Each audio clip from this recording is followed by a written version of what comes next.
Be better at Baldur's Gate 3. Don't miss the party. Battle smart. Get high. Jump around. Loot smart. Be a happy camper, and much more.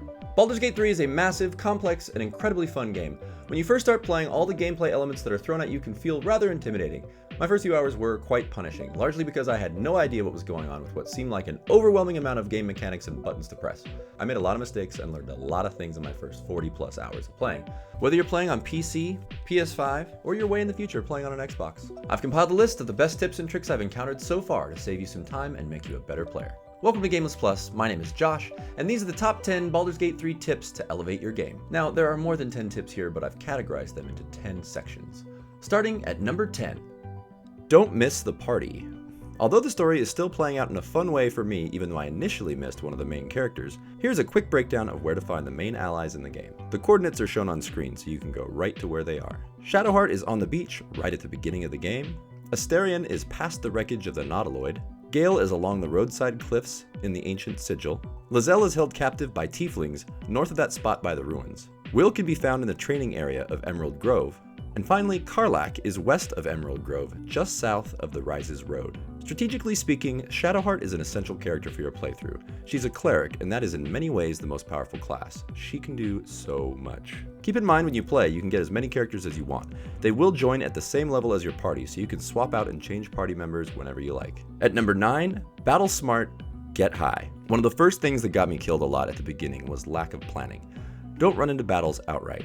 Take advantage of ladders, sneak attacks, explosive items, etc. This is a crafted strategy game. The developers themselves said each battle is a puzzle. You need to plan your attack, separate your heroes, and position them in strategic places. You can turn on turn-based mode before you start the battle. Time freezes so you can make the most strategic choices before rushing in. Use crouch and sneak up on enemies. When crouched, you can see their line of sight, and if you're careful, they won't spot you. You can even sneak around and plant explosives before you initiate your attack. It is absolutely essential to get a height advantage on your enemies, and one of the best tricks in combat is to carry some plain old boxes with you. You can just drop them, stack them, then climb on top of them to gain that height advantage for a much better hit percentage with a ranged attack.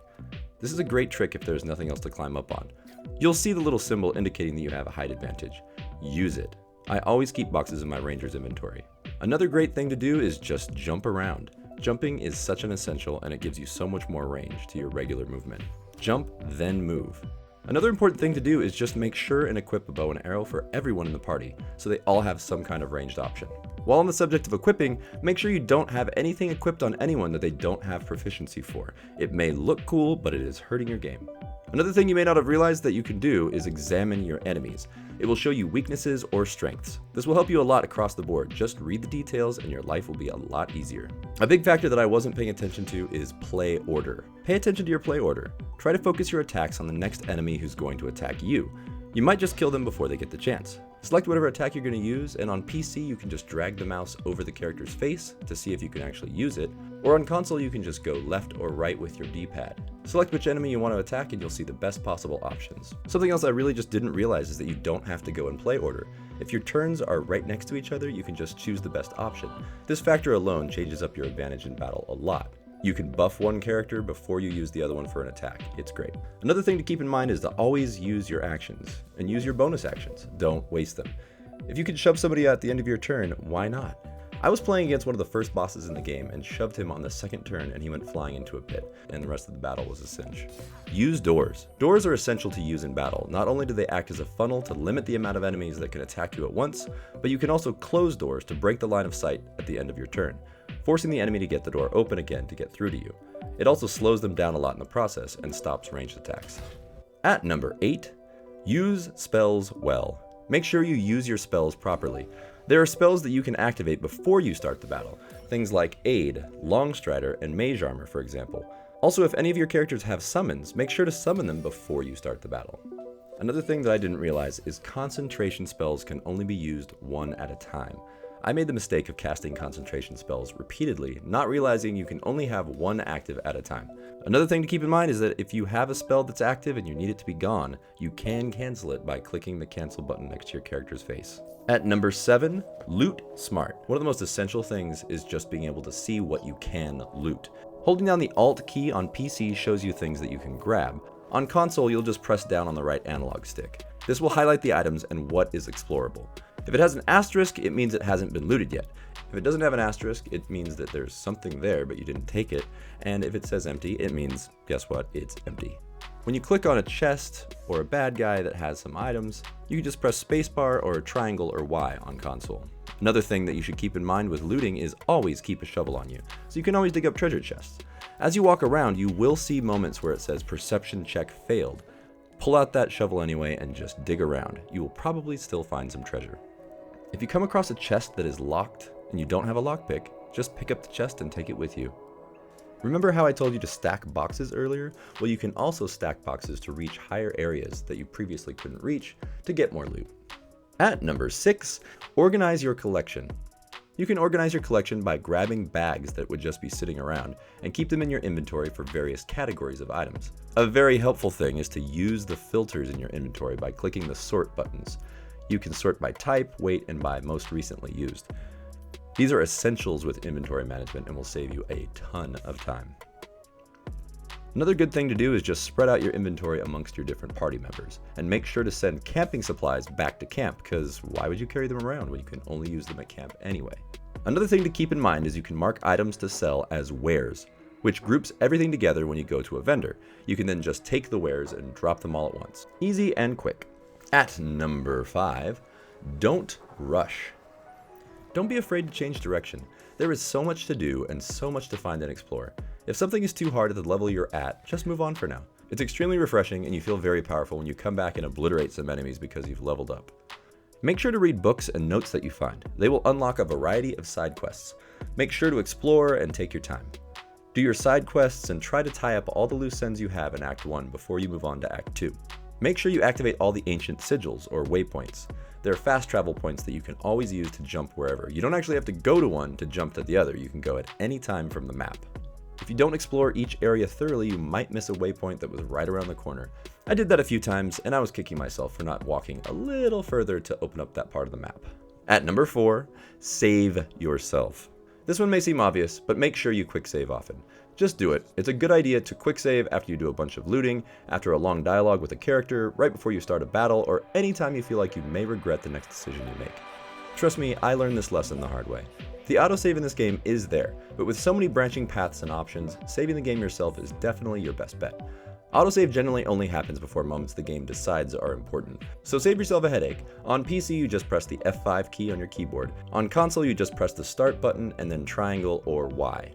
You can and should adjust the amount of quick saves you have in the options, so you don't take up too much storage on your device with quick saves, which can happen, and you do not want to fill up your hard drive with these quick saves. At number 3, maximize potions. You can drop or throw potions of all kinds for healing and buffs. You can drop and attack them to activate them as well, but that takes up more of your turn.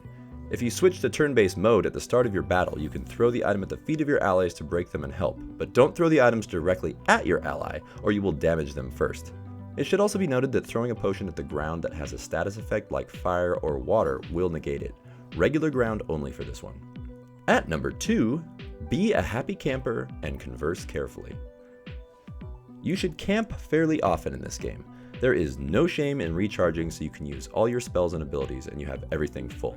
It'll also help you with your relationships, one of the most entertaining parts of the game. Make sure you choose the important responses in dialogue. Some will end your conversation outright, which can mean you're losing an opportunity.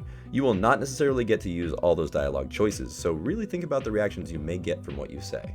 As you play, you will receive inspiration points from all kinds of interactions and moments for all your characters who are present in the party. Those inspiration points max out at 4, so make sure and use them. If you don't use them all, they will start to turn into bonus XP, which is also helpful, but inspiration points allow you to re-roll your dice. The re-rolls can really be a lifesaver. Although, if you did quick save right before a crucial conversation or action, you can also reload your game, but that is a bit of a cheese. But hey, if you really want it to go your way, the only one judging you in this case is yourself. It's highly suggested by the developers to just let your failures go and move on. It does add to the true openness of the game. Things just don't always work the way you want them to, just like real life. There have been a few times I've missed out on some rolls and been tempted to just reload, but I just kept playing, and I'm glad I did. I've accepted that maybe things will go differently on my next playthrough, and that is a big part of the fun of this game. I have learned to be okay with it for the most part, but I'm sure I will reload again for a bad roll at some point of frustration. Also, don't be afraid to talk to the dead. You can pick up Talk to Dead scrolls pretty often in the game. It's a great way to get new information. On that same note, talking to animals is also a great idea. Communication is always worth it in Baldur's Gate 3. When you cast these spells, you can continue to use them all day until you do your next long rest. And last but not least, number 1, use guidance to maximize dice rolls. It's a cantrip, so you can always use it in dice rolls. It adds a +1 d4 to your roll. There is no limit to using it. This is a huge game advantage as you trudge through the plethora of action and dialogue rolls you have throughout the game. If you don't have a character in your party with guidance, you can collect a silver pendant that you can equip to anyone very early in the game. Just go to the Grove waypoint, go west past the Grove Gate, and go up this little hill here, all the way up to the skeleton on the ground. Grab it and equip it, and boom, better dice rolls from now on. This is an absolute no-brainer and a necessity for the game. So there you have it, the top 10 Baldur's Gate 3 tips to elevate your game. This game is very dense, and I still feel like there is so much I'm learning as I play. What tips do you have to add to this growing list? Why don't you share them in the comments below? If you enjoyed this video, click that little thumbs up button, and to see all my upcoming videos, click subscribe. Thank you guys for watching, and I will see you again next time on Game List Plus.